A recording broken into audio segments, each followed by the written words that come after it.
Welcome, everybody. My name is Dan Davis, founder of Franchise Forward here in Omaha, Nebraska. It is St. Patrick's Day, actually, today. And neither one of us have green on. I'm wearing green socks. Oh, there you go. There you go. Well, I'm proud to be here with Brandon Debenham. He is the founder of PopDrinks. It is a franchise that is up and coming. Currently have 11 locations. Here at Franchise Forward, Caleb, Michael, and myself like this concept. We show it to all of our clients that seems like it'd be a good fit for. Brandon and I have a client right now that out of Miami. Is that right, or is it Orlando? Orlando. It's looking promising. But Brandon, I'll let you just kind of introduce yourself, just a little bit about yourself, and then just tell us about PopDrinks, how it came about and what it is. All right. Well, yeah, I'm Brandon Debenham, and the story kind of starts from a young age where I grew a love of soda. I've had a love of soda my whole life, kind of because of my dad. I have him to thank for that. So he's a doctor. Surprisingly, he doesn't drink water, only drinks soda. For a doctor, you'd think he'd be a little healthier than that, but he's doing just great. But growing up, he always had two big fridges full of different flavors of soda in our garage, and all the friends would come over. We would go straight to the garage. They knew we could come get whatever sodas in my house. But my dad was always mixing them with stuff, with like juice or milk, or just mixing flavors together. When I was a kid, we would always go did a little bit of everything. Yes. And think that was so cool. Yeah, suicide. Oh, suicide. Yeah.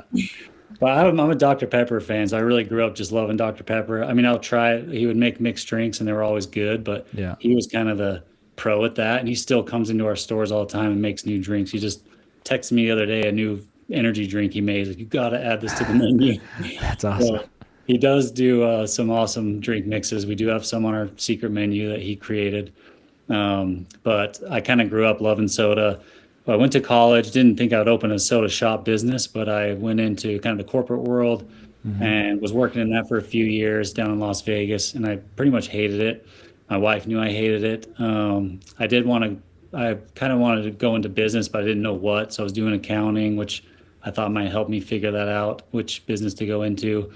But in Las Vegas at the time, there was no, and if you know soda shops, you know you got to have the good foam cups. I mean, I got one right here with the good ice. And nowhere in Vegas, none of the gas stations had good options to get drinks. And this was about 2015, 2016. My wife was like, we should just open up our own soda shop down here. There's nowhere to get good drinks. Like, there's a lot of people like us that like them. Let's just do our own soda shop business. So we started looking around and actually found a location that a landlord was willing to let us open up our first store down there in Las Vegas, which is still going strong. But we decided let's just make up a menu of fun mixed drinks, and then we also have cookies. We got pretzel bites, popcorn, a couple other snacks too. I did notice that. When I was just in Vegas, I should have brought the family to your PopDrinks location. I didn't even think about it. Yeah, we were just there maybe 2 months ago. Really down there, yeah.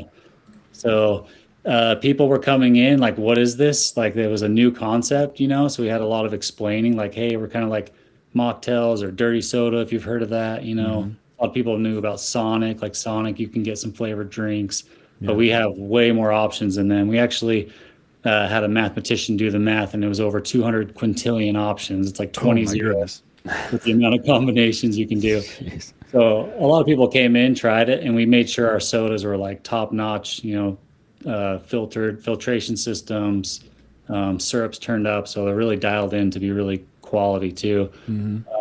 But yeah, people came in, and we didn't know how it was going to be, but we had a great grand opening. Everybody was repeat customers. They're like, "This is awesome. I love it. I'm addicted now." And we just kind of went from there. Right after we opened our first store too, we had a lot of people saying, "Hey, are you going to franchise this? Is this a franchise?" Like, that's always a good sign when people are asking you, "Hey, are you franchising?" Yeah. So we're like, "Well, no, but you know, maybe we should." After about the 10th person asked us that, and so we were like, "Well, let's really learn the ins and outs ourselves." I mean, I was there every day, all day, figuring it out. Like, we're on our third or fourth different system by now. We've learned how to really simplify the process. We've really learned the different ratios for the drinks to make them really taste perfect. So after a few years of that, we said, okay, and we now that we've documented enough, we've experimented enough. I think we could feel comfortable letting somebody else. We could teach somebody else how to run this business too, because I mean, people come in, and if you've been to one, it's like it's a really fun work atmosphere. It's a fun business to run. It's like a social job too. If you like interacting with people, it's an awesome business to be running because you just have people coming through the drive-through or inside all the time, and you get to talk to new people all the time and interact with the community that way. Yeah. So it's really fun, and I loved that going from my corporate job, which I quit after we opened our first one, and started doing that full time because I realized it was going to take more time and effort than we first thought, because it kind of was taking off. And I'm really glad I did because being my own boss was awesome, and then being able to go out and interact with the community was awesome. Yeah. So yeah, after a few years of being open and people requesting to franchise, we found our first real serious franchisee who was inquiring about the business for a little bit. And they opened up in New Mexico, our first franchise store. Yeah. And they're still going strong. And they just opened they have 5 stores now as of last November. That's what's really cool is the first person that got in with you now just opened their 5th location. And we'll take one step back.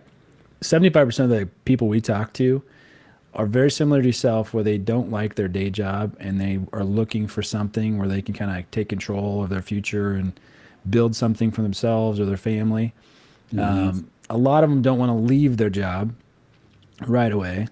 And it sounds like you did that as well. You kind of started this and then it started taking off and said, all right, I don't need that. We're going to go ahead and build this. So real quick on that aspect, as far as we're talking to a client, and we like to say semi-involved instead of semi-absentee because it's just bad connotation with you can't run a business absentee. But if we were to bring somebody to you, and we've told them this, that you guys are open to somebody opening a location and being semi-involved to start. Is that accurate? This is doable that way? I mean, obviously much more involved, still involved, but could still have a job. Is that possible for people? Yeah, it's definitely possible. I mean, we want people who are we say these 3 C's, sort of the quality, customer service, and cleanliness of the store is super important. Yeah. And that's kind of, as an owner, it's hard to find employees that are really good at those 3, Sure.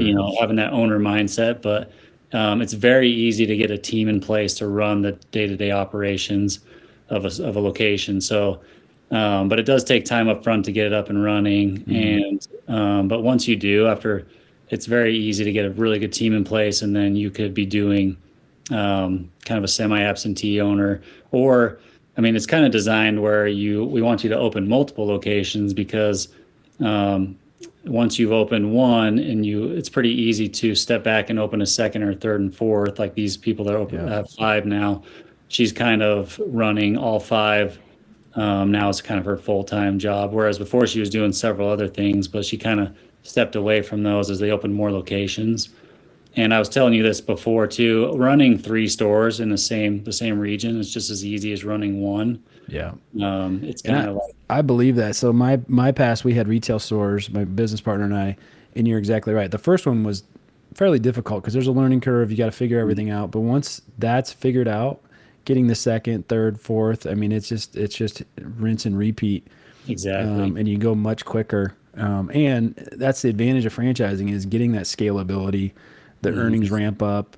But no, we try to be transparent with our clients. Nobody's going to jump into a franchise and only put in 10 hours a week. That's just not doable. So, but with a lot of people working from home, there's a lot of extra time on their hands. It's almost like people became more efficient getting their jobs done, and then so they have extra time. But tons of people tell me they have extra, like 30 hours a week that they could put into it. And I think that's the level that's doable. You'd want to really maximize as much time as you can to get the business going, recruit the right employees, get a manager in there so that you can be hands off. But this just seems like something that you could go in early, you could work after work and just really make sure it's steady and growing. And then eventually, leave your job if it's doing well. Open up more than 1 store. Yeah, I stayed on in my first job when we opened the first store, probably for like a month or two, and I was doing Yeah. both. But I hated the original job so Yeah. bad that Yeah. it was pretty. I'm like, all right, I'm done. I want to Yeah. go full time Yeah. into this. So Yeah. definitely doable. Yeah. Okay. And then the ramp up time. So if somebody wants to get into this, that anything with brick and mortar, and I tell them it's going to be a big variable is the real estate. Yes. And we were talking before this. You definitely need a drive-through for your business. That's majority of people are coming through the drive-through. So there's a specific thing we're looking for, and then finding one that has reasonable rent. And the cool thing about yours is you don't have to have a real big space. Maybe talk to that, just the footprint. And kind of where you found real estate, like maybe we're good, just kind of like great spots you have discovered. That would be good. Yeah, so it's a really small footprint, and honestly, the smaller the store, the better. It's almost more efficient when you have it really Hmm. small. Like I'm talking like 600 or 700 square feet small. Yeah, Less running back and forth to the ice machine, to the fountain machine, to the fridge, because it's a sure. really small operation. Small footprint's great. And so that helps with finding locations, whereas you can be an end cap of a bigger building and not take a big of a space, or standalone drive-throughs are great too, but you don't need a big space. And drive-through is definitely a must. It's probably 95% drive-through, 5% people come in. Yeah. So drive-through is huge. And the first franchisee we were talking about earlier, they were able to find two of their locations. They found a business that had a lot of drive-through, or had a cement around, or a parking lot around it. Hmm. They were able to add in a drive-through window and some ordering menus outside, and they converted an old one was like an old used car lot. They turned that into a double drive-through lane, drive-through Oh, business. nice. Doing great. So there's options like that, and it's like you said with the timeline, the real estate is the biggest variable. Yeah. If you have a location already that has a drive-through and doesn't need much work, I would jump on this business. Like if you have the location identified, we can get you the rest quick and easy. Yeah, that's half the work right there. Fast. Yeah. Yeah. So that is the biggest variable in the timeline. Other than that, it doesn't take long to get your equipment. Doesn't take long to get supplies. Um, Hiring employees doesn't take too long either. We have a lot of people that apply for this job, which is awesome because Oh, yeah. we were talking earlier. It's like a fun social job. It's like the cool place to work at in town. Yeah. So you do get lots of applicants, and then you kind of just sift them out and pick from there, and we guide you through things to Yeah. look for there It too. makes me think of like Saved by the Bell. I don't know where they all, I forget where they all hung out, but that's Oh the thing. yeah, That's just a some diner fun. or something, right? Yeah. But no, I have an 11-year-old daughter, and she would go nuts if one of these was in Omaha. And I'm talking to friends to see if I can find a franchisee for you here. Awesome. But no, we were talking before too. Just some of these flavors and just the names of your drinks is making Mhm. me thirsty. But I have to. What's your dad's name? Dave. Dave. I have to know which ones did he create any of these the top sellers we were talking about, like the Coconut Cowboy or I did the Coconut Cowboy actually and the JoJo, the top two. Thank you okay. very much. But my dad did do. He did a couple of our energy drinks, and then there's one called the Almond Joy that he made. It's Okay. chocolate with coconut cream, and it's half Coke Zero, half Dr Pepper. Oh, Tastes nice. like an Almond Joy bar. I'm on the I was at our website. Yeah, store this looking. morning, and I made a couple of those this morning actually. So it's a popular one too, but it's on our Yeah. secret menu, so it doesn't get the exposure. Oh, nice. Okay. No, these are great. And then yeah, and that before we were talking, I didn't know prior to this that you had energy drinks, and that Mhm. I just think is probably getting increasingly a big demand for. But yeah, these are. Yeah. I love that all the different flavors in here and the different names you got. Um, well, cool. This is, hopefully this is helpful for people to, when we will send people these, these videos, and when we send different options for them. So it's just kind of try to keep these videos short and digestible. But anything else you want to touch on before we let you go?